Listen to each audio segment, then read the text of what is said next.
Alien Earth ya aterrizando en Disney Plus con sus dos primeros episodios, y en este vídeo vamos a analizar tramas, personajes, monstruos y detalles que se te han podido escapar. Es imposible que termines este vídeo sin saber qué implica esta serie en la cronología de la saga, qué clase de conexiones hay con el resto de las películas, por qué el alien se ha interesado tanto por Hermit y qué hará con él tras el final del segundo capítulo. Te voy a explicar cada una de las corporaciones y lo que sabemos de ellas, los territorios que dominan y cuál es el verdadero significado de la escena de la pelota de béisbol, entre otras curiosidades que no sabías. Hablemos de los dos primeros capítulos de Alien, Planeta Tierra.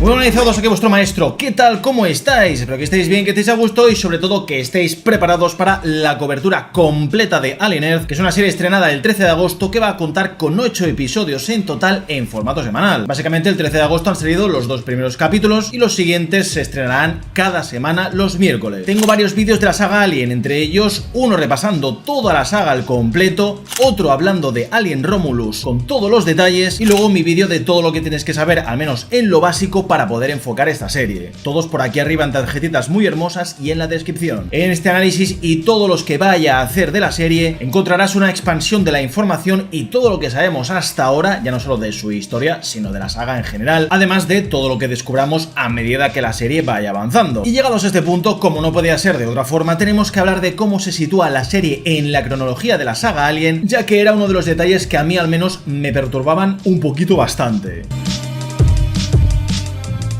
Realmente no necesitas ver nada con anterioridad para enterarte de lo que sea que nos plantee esta serie, pero sí que es cierto que como mínimo tendrás que tener vistas El octavo pasajero y su secuela, Aliens, una dirigida por Ridley Scott y la otra por James Cameron. Una es terror espacial y la otra pura acción desenfrenada y excelente. Si has visto la saga entera, sinceramente mejor que mejor, ya que en estos vídeos yo no voy a poder evitar mencionar ciertos sucesos que van a ser muy importantes para que entiendas cierto contexto de la serie, simplemente para que los sepas y lo tengas en cuenta. Según el podcast oficial de la serie, que cuenta con su creador, Noah Hawley, un hombre detrás de series como Legión y Fargo, participa junto con otros actores, actrices, directores y figuras destacadas de la serie y que nos demuestran que esta historia bebe, respeta y homenajea muchísimo a la saga. Esto es algo palpable en todo su apartado artístico, ya que si comparas el interior de la Maginot con la Nostromo, pues hay paralelismos impresionantes. Detalles como el casco de emergencia, que es exactamente igual en ambos productos, como el interior de Madre, que es la inteligencia artificial que gobierna la propia nave y que está al servicio de quien haya autorizado Weyland-Yutani, además de la propia Weyland. La sala de criosueño es exactamente igual en disposición y en colores, toda bañada en blanco, y el comedor donde se reúne toda la tripulación para ponerse al día con la situación también. Los pasillos a diferentes zonas de la nave son igual de oscuros y están llenos de tuberías como en la Nostromo, y las pantallas de ordenador con las tipografías y los nombres de las naves o datos técnicos son iguales. Hasta tenemos el rifle de pulso M41A que vimos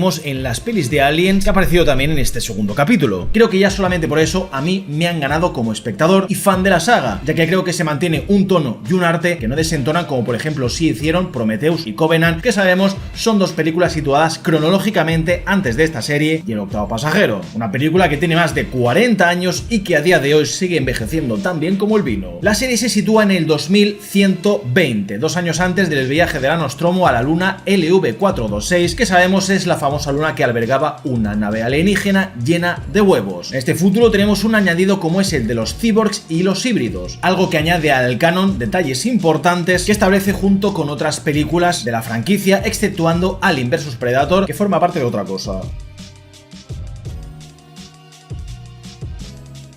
Weyland Corporation, hasta que en 2099 se fusionó con Yutani. Es por eso que en Prometheus vemos el logo de Weyland Corporation sin la Y de Yutani detrás. La misión de la Maginot fue ordenada por la abuela de Yutani, que es el personaje que discute con Cavalier los derechos en torno a la nave que se ha estrellado. Esto lo sabemos por la guía de personajes que la propia Hulu publicó hace unos meses. Como nos indica la serie, la misión de la Maginot empezó hace 65 años, lo que supone que Weyland envió la nave en 2055. Así que como hombre marcado por el mal de la curiosidad curiosidad y el sobreanálisis, no puedo evitar sentirme un poquito decepcionado al ver que todo está perfectamente cohesionado con la saga, pero al mismo tiempo no quiere saber nada de sí misma. Si te fijas en los contenedores de especímenes, vemos perfectamente el logo de Weyland-Yutani, que te lleva a preguntarte ¿por qué hay un logo que para el momento en el que la Maginot partió al espacio era imposible que estuviese en esa caja porque la empresa no existía? Pues porque parece ser que la serie no quiere contemplar los sucesos ocurridos en Prometheus y Covenant, algo que se dijo hace mucho tiempo, pero que ahora la serie nos confirma. No es una suposición ni un rumor. Esto parece una absurdez porque por un lado Alien Romulus encaja muy bien dentro de la franquicia al tener en cuenta tanto las precuelas como las películas clásicas, pero en cambio la serie parece ser que juega en otro tablero de juego a pesar de que tenga conexiones. Se ignoran los hechos que ocurrieron de Prometheus a Covenant, donde, como sabemos, surgió la fusión entre Weyland-Yutani, que la salvó de la bancarrota según un juego de rol que se publicó hace unos años. También porque en Prometheus aparece el logo de Weyland Corporation y en Covenant el de Weyland-Yutani. Por lo tanto, en el lapsus de tiempo entre Prometheus y Covenant ha habido esta fusión corporativa. Así que de nuevo el canon es difuso en una franquicia que es viejísima y un clásico. Algo que será confuso y extraño de explicar, al menos por mi parte como creador de contenido. Lo único que me quedan son esos pequeños deseos de que la serie, por lo menos en algún momento, mencione algo de la Nostromo o yo que sé, incluso lo que pasó con la Covenant, pero por lo que podemos intuir, no creo que eso llegue a ocurrir. Si la serie termina y esto no pasa, yo voy a estar entre dos aguas, porque por un lado, el fan que hay en mí habrá disfrutado de una buenísima serie de ciencia ficción de Alien, muy bien narrada y muy bien actuada, y por otro lado, también tendría un fan decepcionado en mi interior con esos detalles que, creo yo, tendrían que haberse tenido en cuenta. ¿Supone esto un problema? Sinceramente, no, ya que únicamente Romulus es la única película reciente de la saga que ha querido conectar con Prometheus y no con Covenant, sobre todo por el tema del líquido negro. Como de momento son los dos primeros capítulos, esto son suposiciones que cuando termine la serie ya hablaremos de ello con más detalle. Supongo que Ridley Scott, al ser productor ejecutivo, habrá querido que la serie haya tirado por un camino reconocible por todo el mundo, ya que todo el mundo que haya visto la saga sabe quién es Weyland-Yutani y de esta forma se podrán conectar ciertos sucesos con lo que es la saga clásica y no esas dos precuelas que dividieron a la audiencia.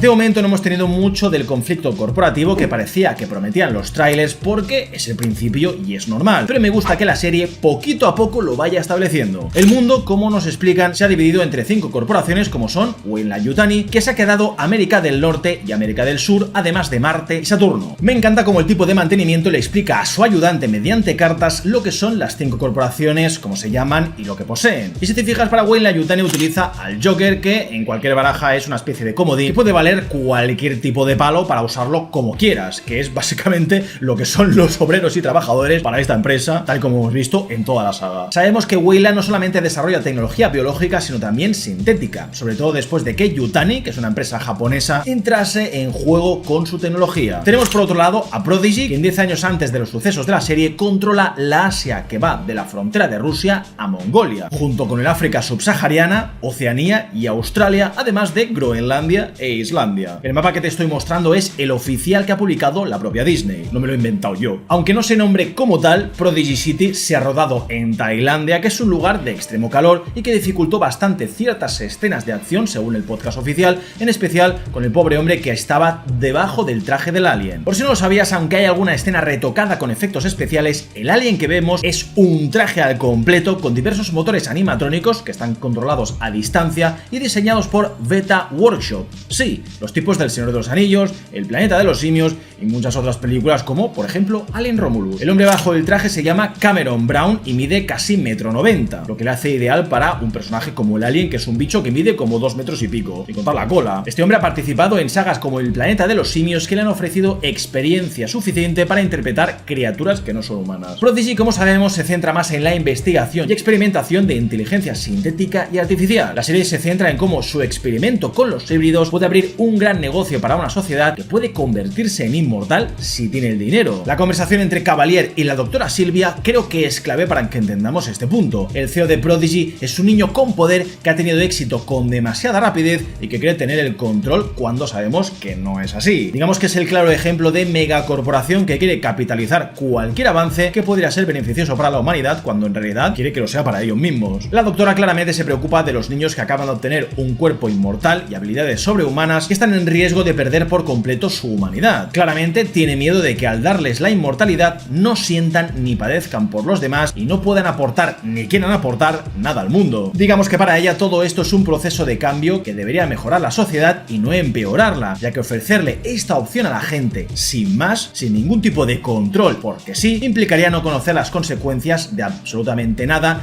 ya que como es imposible morir, pues oye, no hay límites ni responsabilidades, ¿no? O sea, ¿qué seríamos entonces? Por eso Cavalier se está comiendo una manzana que representa la fruta prohibida, la fruta que Eva tomó del árbol del paraíso y que la condenó no solamente a ella, sino a toda la humanidad a vivir fuera de él. Digamos que esto es una forma de darte a entender que Cavalier está jugando a ser Dios, que no hace nada de esto por dinero, sino más bien porque quiere ver hasta dónde puede llegar, ya que él es el más listo de todos. Jactarse de que la doctora es inteligente, pero no lo suficiente como lo es él para poder darle una buena conversación, es de una pedantería impresionante. Es una forma de demostrarte cómo el personaje representa el puro ego corporativo que no mira por ti, sino más bien por el avance que necesita a cualquier precio. Según dicen en el podcast, se cortó una pequeña escena de esta misma conversación donde Cavalier tira la manzana mordida al suelo como una forma de despreciar no solamente el conocimiento que tiene en su poder, sino de desprestigiarlo y no darle la importancia que se merece. Como todos sabemos, el conocimiento es poder, pero te puede llevar a la gloria o al fracaso. Y el que mucho abarca, pues ya sabemos, poco aprieta. La ambición rompió el saco, y así miles de refranes. Lo turbio de todo esto no es que el personaje lea Peter Pan a esos recién nacidos que son híbridos a través de esos altavoces que tienen en sus habitaciones cada noche. No, lo turbio aquí es que te tienes que dar cuenta de que el proceso únicamente es soportado por la mente de un niño, de que para los adultos es imposible de procesar. Así que para mí al menos esto representa cómo las grandes corporaciones no tienen ningún tipo de escrúpulos y se aprovechan de los más necesitados para sus propios experimentos. En este caso, se aprovechan de niños que son enfermos terminales, niños que no tienen nada que perder y que han sido entregados por sus familias en base a falsas promesas de mejora que ya te digo yo, nadie les confirma que han cumplido. Que sí, que el experimento ha sido al final un éxito, pero ¿realmente ha sido a mejor?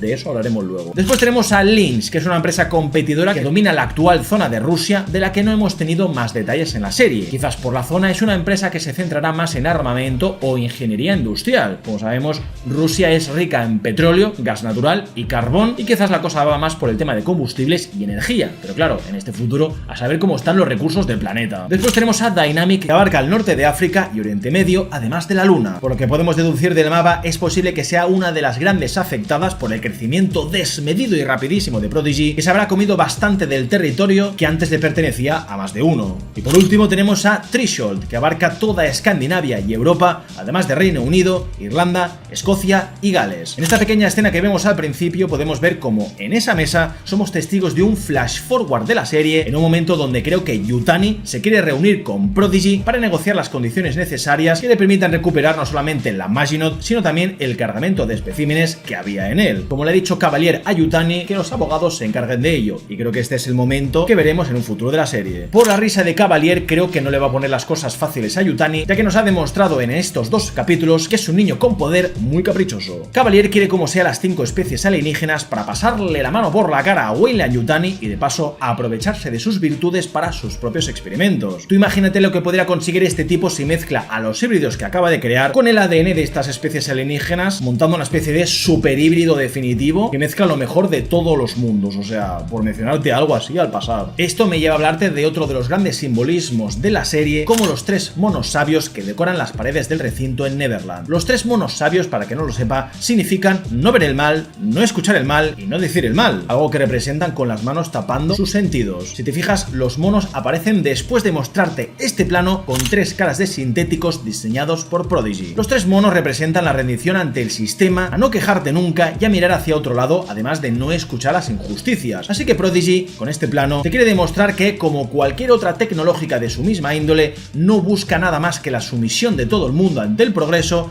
que no mira por los demás, sino por ellos mismos. Da igual el precio que se tenga que pagar. Y si no, que se lo digan a la Nostromo, a la Covenant, a la Prometheus y a la misma Maginot.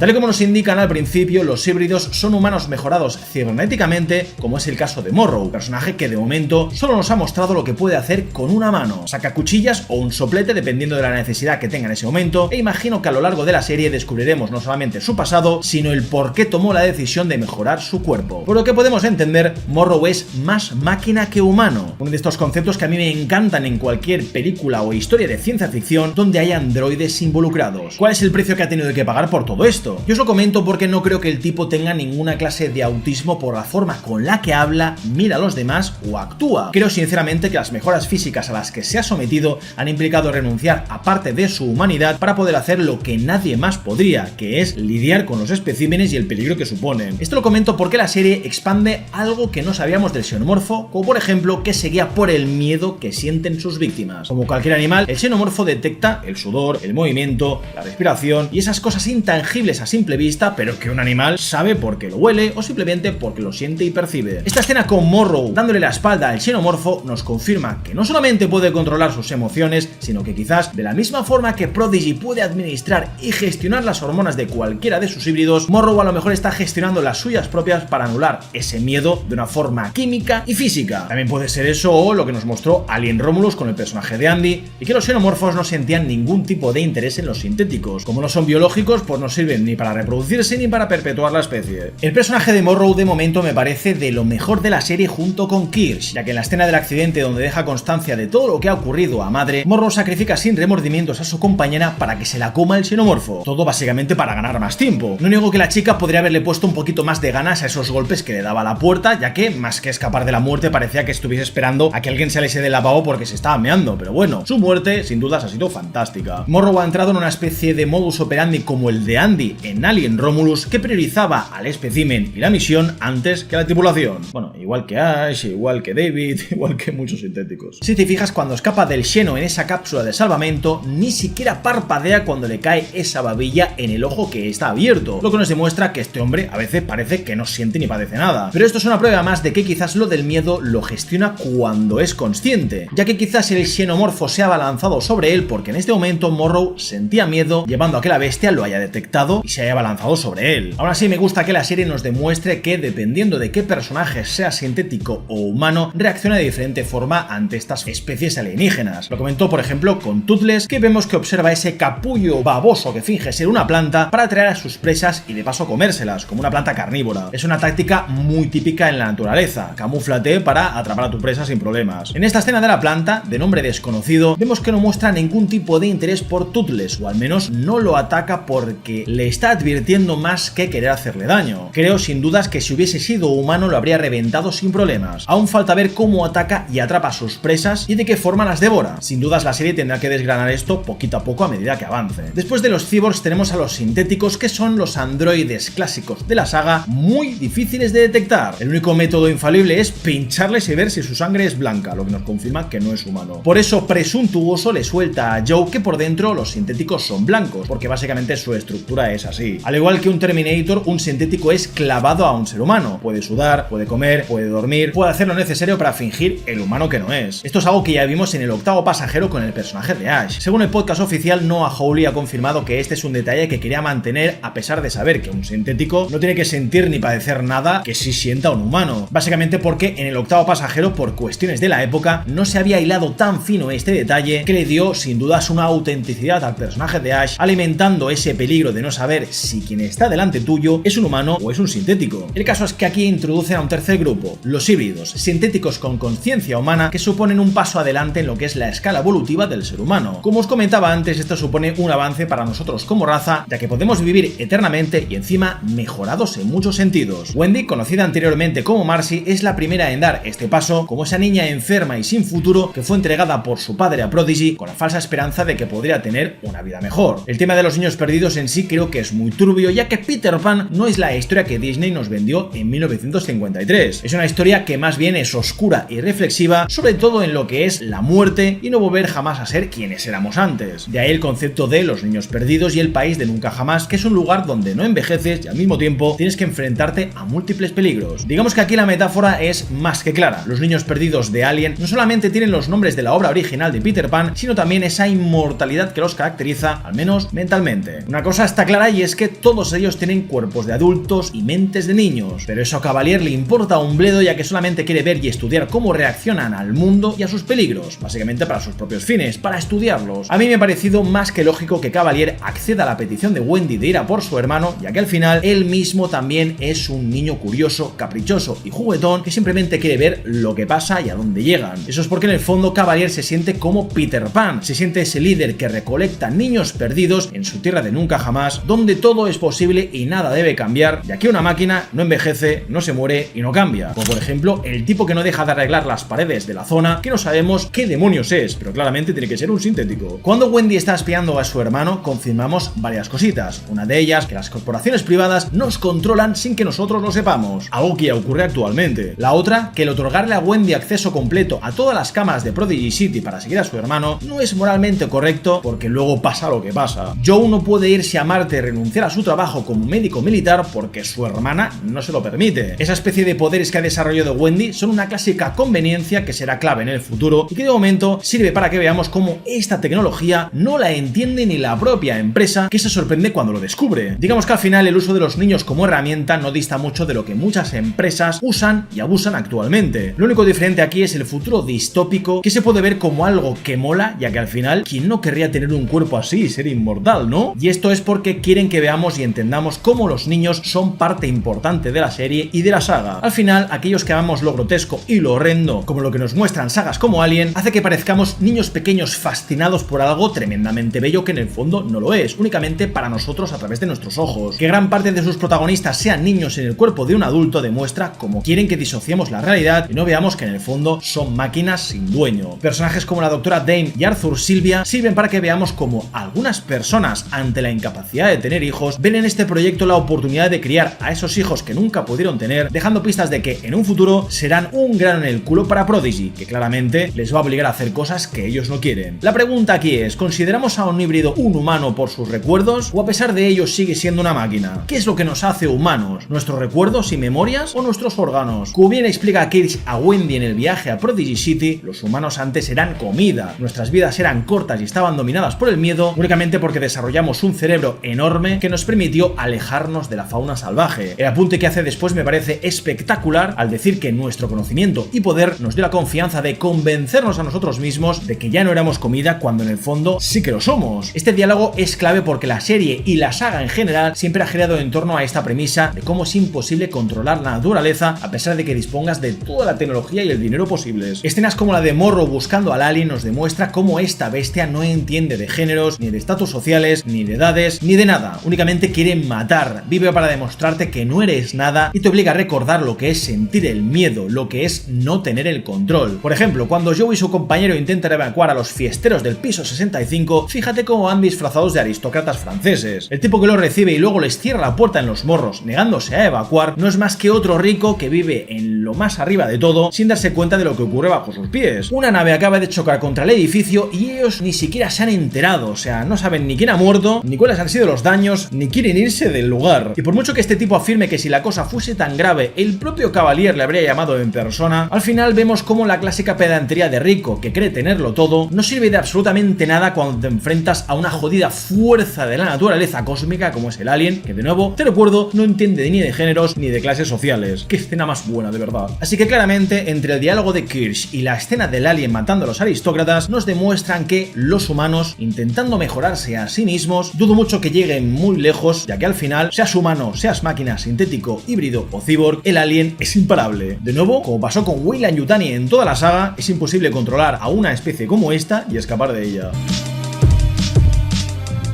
Wendy como personaje me ha encantado más de lo que creía. Pensaba que sería alguien aburrido, pero tiene más capas de las que me pensaba. Según el podcast oficial, han estado trabajando con una psicóloga infantil para saber cómo se comportarían los niños en ciertas situaciones y sobre todo qué dirían y qué gestos harían. Creo que el momento tan incómodo con Joe revelándole que es su hermana muerta ha sido fantástico por lo bien que interpreta Alex Lowther a un hombre cansado de la guerra y con un severo estrés postraumático. Fíjate que cuando Joe acude a la zona del accidente, los sonidos ya te dan pistas de cómo su profesión le está pasando factura. Bueno, más que los sonidos, la ausencia de ellos. Parece ser que tiene algún tipo de relación con Siberian, que es la soldado de pelo rojo, que no sabemos si ha sobrevivido y que ya veremos cómo la desarrollan a partir de este punto. Lo de Joe y Wendy es de nuevo un tándem sintético y humano, como pasó en Romulus con Andy y Rain, o en la saga clásica con Ripley y Bishop. Si el tándem funciona o no, eso está por ver, pero de momento aprecio que intenten conectar a ambos personajes a través de los recuerdos, con esos momentos clave para Joe que necesita que Wendy verbalice para creerse de verdad que está ante su hermana y no ante una suplente, una espía o una doble. Es por eso que la dicotomía aquí se repite con lo que te he dicho antes. Somos quienes somos por nuestros recuerdos o por nuestros cuerpos. Wendy sigue siendo ella misma pero con un cuerpo diferente y Joe es capaz de ver eso. Ahora bien, la intríngulis del asunto es, ¿realmente Wendy sigue siendo ella o es esa niña que se quedó en la cama de trasplante de conciencia? La conexión que hay con Ice Age 4 nos confirma que Ice Age es canon en el universo Alien, que encima forma parte de un viejo mundo que ya no existe. Wendy nos demuestra con estos momentos que sigue siendo una niña que atesora el recuerdo de ver con su hermano una película que él comparte con la gente más necesitada para que se sientan igual que él en aquel momento. Un momento donde no estaba solo, estaba con su hermana. Y esto me lleva a hablar de la pelota de béisbol, que creo que es bastante importante. Joe aquí escapa del alien 2 veces por pura suerte. Una con una persecución donde el alien tendría que haberle atrapado sin problemas, pero la edición del episodio ha ralentizado a la bestia porque, necesitaban que no lo atrapase. La otra es cuando Morrow aparece para salvarle el culo, electrocutándole y cubriéndole con esa especie de malla sintética. Aquí Joe encuentra una sala en el piso del aristócrata que tiene una pelota de béisbol firmada por Reggie Jackson, que es un jugador de béisbol que hizo un home run histórico en un mundial por el que empezó a conocérsele como Mr. Octubre, no solo por la hazaña en sí, sino por el mes en el que la hizo. Encontrar esa pelota de uno de los momentos que veía con su padre por la tele de pequeño, justo en este momento, es una probabilidad entre 1.000.000 donde Joe no puede evitar sentir que es especial, que algo raro hay en todo esto. Como decía su padre, a veces el mundo te ofrece momentos para brillar que si aprovechas te llevan a ganarte un sobrenombre convirtiéndote en un héroe. Creo que aquí Joe está reflexionando sobre que si se hubiese ido a Marte jamás se habría quedado en la Tierra y se habría reencontrado con su hermana que estaba muerta, pero quizás esto al mismo tiempo supone sacrificar su propia vida. Haber sobrevivido al alien 2 veces, encontrar esa pelota del partido que veía con su padre y de paso encontrarse con su hermana muerta, creo que le demuestran a Joe que los milagros existen y que en el fondo es alguien especial. Coño, has escapado de un alien 2 veces y te diría una tercera, así que cuidado. Cuando llegan a la zona de los 6 ovomorfos, el alien se lleva a Joe por delante y Wendy, como no, va a buscarle. Dudo mucho que Joe haya muerto, ya que como sabemos por aliens, los xenomorfos tienen una jerarquía donde los soldados recolectan seres biológicos para poder entregárselos al ovomorfo y que así el abrazacaras impregne al huésped con un revientapechos. No creo que a Joe le pase nada a corto plazo y falta ver si esos huevos los ha colocado ahí el propio xenomorfo o alguien de la Maginot, ya que de momento no sabemos qué ha pasado en la nave ni por qué hay cosas que están movidas de sitio. Dudo mucho que en este punto tengamos a una reina alien, pero tienen que explicarnos de dónde han salido tantos huevos y abrazacaras, pero sin dudas todo esto está dispuesto para que lo flipemos en colores, igual que tener tu propio sable de Star Wars. De mano de N-Sabers te traigo para que lo veas sin perderte ni un detalle el mítico sable del Señor Oscuro, el mismísimo Darth Vader. Este sable te llegará a tu casa en este estuche que te incluye todos los tornillos necesarios para que puedas montarlo con la hoja o simplemente para exponerlo en el magnífico expositor de metacrilato que viene con tu pedido. El sable me parece increíble a todos los niveles, ya no solo por lo sólido que se siente en la mano, sino por lo detallado que es. El cromado, el mango, las piezas, el tamaño que tiene, todo luce increíble y sin dudas te vas a sentir como el mismísimo Lord del Sith por antonomasia. Es un sable que pesa medio kilo, así que no me vas a decir que no parece un sable real. En la web de N-Sabers que te dejo en la descripción encontrarás una cantidad enorme de sables de la saga, tanto para exponer como para combates reales. Esto es en caso de que te encante el cosplay o quieras darte de sablazos con tus amigos y conocidos. En ese link de la descripción encontrarás el sable que más te guste con descuento, ya que si utilizas el código maestro en tu compra te vas a llevar un 7% de descuento y me apoyas a mí como creador de la marca. Este modelo que tengo aquí y que te dejo en la descripción no es apto para el combate real, está basado en el modelo original de las películas con alguna que otra pieza como esta que puedes quitar si te apetece. Este es un añadido que a mí personalmente me encanta y que dice sable en Aura Beige, que es el dialecto galáctico básico en la saga. Este sable, como muchos de la web, tiene una batería que tienes que cargar siempre, nada más recibirlo a casa, que en cuanto la voz digital que tiene el sable te avise, ya puedes usarlo sin problemas. Cada sable viene con instrucciones detalladas de cómo personalizar sonidos y luces, pero creo que si eres como yo, un coleccionista que no quiere complicarse la vida, con la configuración de fábrica es suficiente. Tienes varias luces, sonidos y efectos que vienen directamente de escenas míticas de la saga y que sin dudas harán las delicias de aquellos que, como yo, sin simplemente alucinan con tener algo así en su casa. Recuerda el link en la descripción y código maestro para disfrutar de sables de auténtica calidad.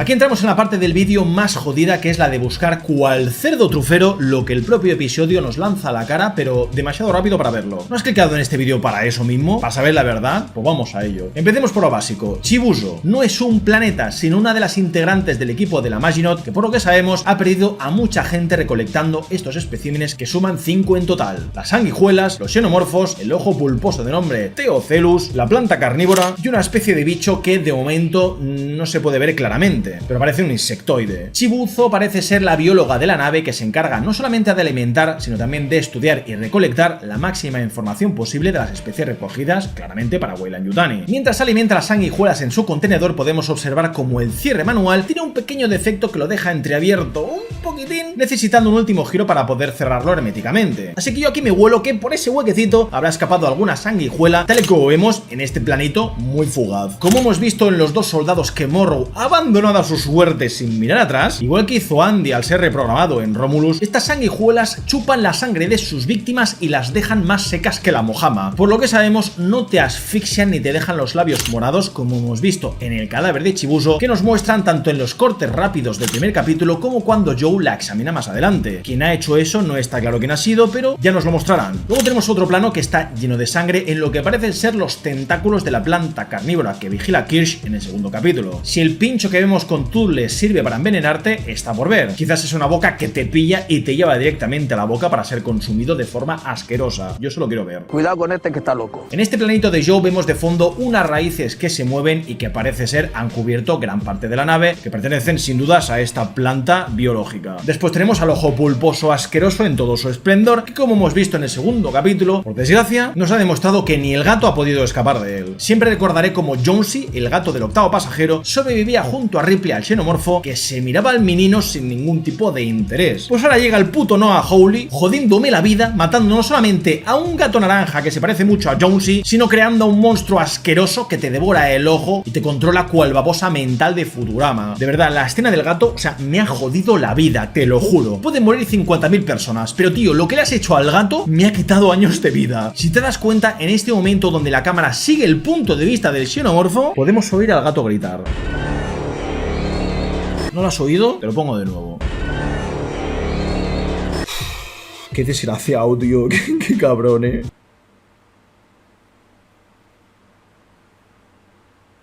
Sinceramente ahora entiendo por qué Hawley dice que veríamos cosas que la saga jamás había hecho. Cómo no hacerlo cuando tienes el planeta Tierra como un terreno de juego, ¿no? Aunque hemos tenido un Pitbull muy parecido al que vimos en Alien 3, no sé hasta qué punto veremos en la serie más animalitos de compañía siendo víctimas de estas 5 especies. Lo que está claro es que la cabra que hemos visto en los trailers también lo va a pasar fatal. Tras esto podemos ver algunas imágenes del xenomorfo que parece ser observa al ojo pulposo por este efecto caleidoscópico que hemos visto con los niños perdidos y también con Chibuzo. También vemos al xenomorfo tras unas rejas y por el pasillo de la nave persiguiendo incansablemente a alguien en esos flashbacks que van a dar contexto a lo que ha ocurrido en la Maginot. Seguramente esto será gracias a Morrow, que aparecía en algunos trailers de la serie con un dispositivo conectado a su cabeza que quizás indagan sus recuerdos de mano de Prodigy. Esta escena con el alien de fondo posiblemente sea como la que hemos visto en el segundo episodio, mostrándonos cómo Morrow será capaz de entender al bicho, suprimiendo su miedo para poder escapar con vida. Falta ver cuáles de sus compañeros han muerto por el abrazacaras, tal y como se pierden Joe y los suyos en la cámara de criosueño. Luego en la sala de quirófano no sabemos qué había en el aparato digestivo del tipo que hay en la camilla, pero creo que ese pecho abierto es una falsa pista y no es un revientapechos, sino más bien una de las criaturas que hemos visto. Luego tenemos a Teng, que es el asiático que da mal rollo y que no sabemos por qué observa a la gente dormir en el criosueño, muriendo de forma horrible y espantosa como vemos en esta pequeña transición del principio. De nuevo, en este otro plano, faltará ver qué ha hecho ese boquete en el costado de la pobre chica que está durmiendo. Sí que es cierto que hay otra muerte por accidente en la nave, con esa viga reventando el cristal, pero hay otra que claramente es fruto de un revientapechos. Por lo que vemos se ha escapado de la misma forma que ocurrió en Alien 3 con Ripley. ¿Por qué han dormido a alguien que estaba infectado por una abrazacaras? Está por ver. Lo que está claro es que alguien ha sido impregnado por accidente y que no ha querido ser sacrificado por la tripulación, dejándolo ahí dormido, salvo que por algún tipo de sabotaje el alien pues se ha despertado, ha hecho lo suyo y ha empezado a matar a Tokiski. Como vemos justo en el laboratorio, un abrazacaras en formol sigue vivo, por lo que no descarto que este se escape del tanque impregnando a alguien que pasaba por ahí sin que se lo espere. Prueba de ello es las letras que vemos al inicio de la serie, que es un clásico de la saga excelente, cortando escenas abruptamente a un abrazacaras que, si te fijas, está sujetado por dos manos. Tenemos que recordar que el abrazacaras tiene una fuerza tremenda y que es muy complicado contenerlos sin que alguien salga herido. La serie sin dudas ha hecho un muy buen trabajo manejando los momentos de tensión y sobre todo el alien. El cómo se escondía, el cómo se movía de fondo, el cómo yo estaba ahí buscando por todos lados dónde estaba el mal nacido. Me ha parecido un juego buenísimo que nos demuestra que Noah Hawley sabe a lo que ha venido. O sea, el momento de la estatua aristocrática con el alien apareciendo ahí de pronto me parece mágico. Al final todo esto sirve para que veas que el xenomorfo es imposible de detener, incluso aunque esté dentro de un saco viscoso de mano de Morrow. Los dos primeros capítulos, a pesar de alguna que otra conveniencia y sobre todo el tema del canon, creo que han cumplido. Han expandido el lore de los monstruos y la saga hacia puntos muy interesantes que demuestran que hay un potencial impresionante que explotar. Espero que esto evolucione lo suficientemente bien para que veamos la crisis que van a sufrir seguramente los niños perdidos, que tienen que adaptarse no solamente a sus propios cuerpos, sino a las amenazas que no saben controlar. Kiss me parece un personajazo interesantísimo que baila entre su deber como sintético, teniendo que obedecer a su jefe, y siendo por otro lado el líder que tiene que enseñarle a los niños a comportarse como adultos. Ya veremos cómo trasladan las criaturas a Neverland y qué secuelas dejará la Maginot en el planeta Tierra. Pero sin dudas mi deseo es ver una pequeña guerra corporativa entre Weyland-Yutani y Prodigy por ese control de los monstruos y el accidente en sí. Así que aunque Noah Hawley únicamente haga referencias a Alien el octavo pasajero y Aliens, quieras o no, la serie desprende puro espíritu de la saga y a mí me tiene dentrísimo. Si te ha gustado y servido el vídeo, no te olvides de dejar un buen like, que nunca está de más, y si no te gusta, échalo a los leones, que no pasa absolutamente nada. O sea, está ahí el xenomorfo que se lo come, pero bien a gusto. Muchísimas gracias a mis patrons y miembros de YouTube por su apoyo incondicional. Links en la descripción por si quieres ser un mecenas que apoya fuertemente el canal todos los meses. Y si eres nuevo, acuérdate de suscribirte, porque aparte de estos análisis voy a hacer una charla con un compañero youtuber llamado Marc Balaguer, con el que vamos a desgranar y comentar todos los capítulos de la serie semanalmente. Así que atentos para enteraros de los días en los que vamos a hacer esta charla. Hasta nuevo aviso será los viernes, así que os esperamos ahí. Un besito, no de xenomorfo, y nos vemos, como no, en el siguiente.